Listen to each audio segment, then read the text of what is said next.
ঝিঙে আলু পোস্ত তো অনেক খাওয়া হলো। তো চলো আজকে ঝিঙে দিয়েই কিন্তু একটা অন্যরকম আমরা তরকারি ট্রাই করি।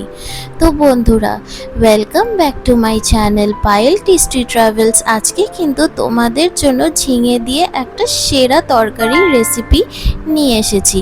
আর এই রেসিপিটার নাম হচ্ছে চিংড়ি ঝিঙের তরকারি। আমি তো বলবো যে তোমাদের একবার হলেও কিন্তু বাড়িতে এই তরকারিটা বানানো উচিত, কারণ অনেস্টলি বলছি খেতে কিন্তু দারুণ স্বাদ। তো দেখা যাক আমাদের এই তরকারিটা কিভাবে বানানো হয়। ফার্স্ট অফ অল আমরা কিন্তু ঝিঙে আর আলুগুলোকে এমন করে কেটে নিয়ে আর ধুয়ে নিয়েছিলাম। তারপর আমরা কিন্তু চিংড়িগুলো একেবারে পরিষ্কার করে তারপর ভালো করে ধুয়ে নিয়েছি। এবার একটা মশলা বানাবো, যেটার জন্য আমরা মিক্সচার গ্রাইন্ডারের মধ্যে কাঁচা লঙ্কা নিয়ে নিলাম, তারপর জিরে দিয়ে দিলাম এর মধ্যে, তারপর আমরা শুকনো লঙ্কা দিয়ে দিলাম, মানে ওই শুকনো লঙ্কার গুঁড়ো। তারপর ওর মধ্যে আমরা একটুখানি জল দিয়েছি আর ওটার একটা ফাইন পেস্ট আমরা বানিয়ে নিলাম। এবার কিন্তু আমরা একটা কড়াই নিয়ে নিয়েছি আর তার মধ্যে আমরা দিয়ে দিলাম হচ্ছে সর্ষের তেল।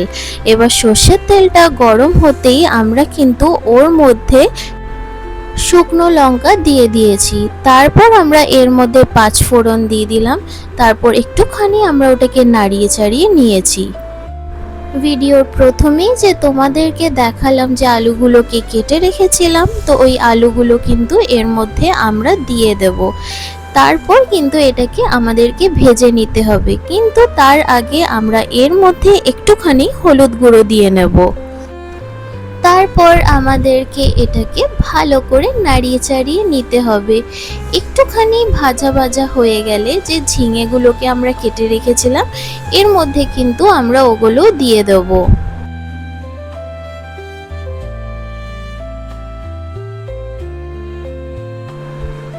তারপর কিন্তু আমাদেরকে এটাকে ভালো করে আবার মিক্স করে নিতে হবে।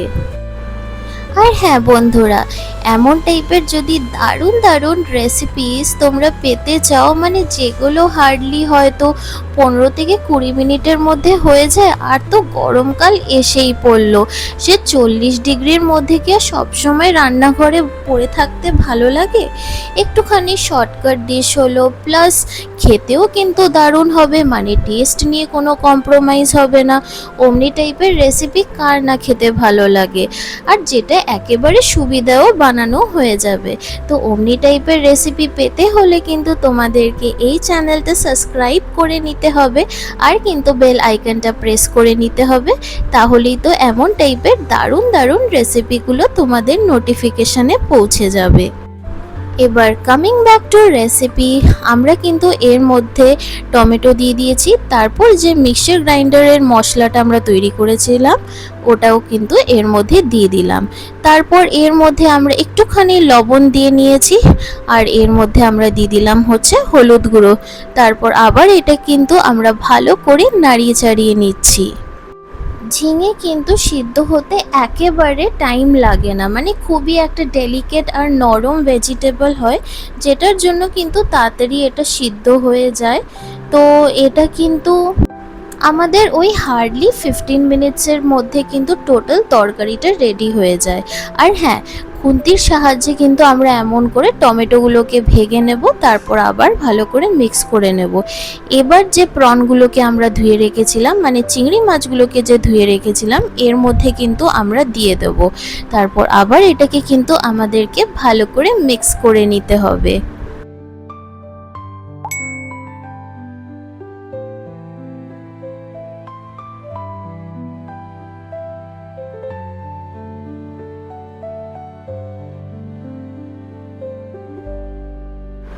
এবার কিন্তু এর মধ্যে আমরা স্বাদ অনুযায়ী একটুখানি চিনি দিয়ে নেব। তারপর আবার এটাকে কিন্তু আমাদেরকে ভালো করে মিক্স করে নিতে হবে।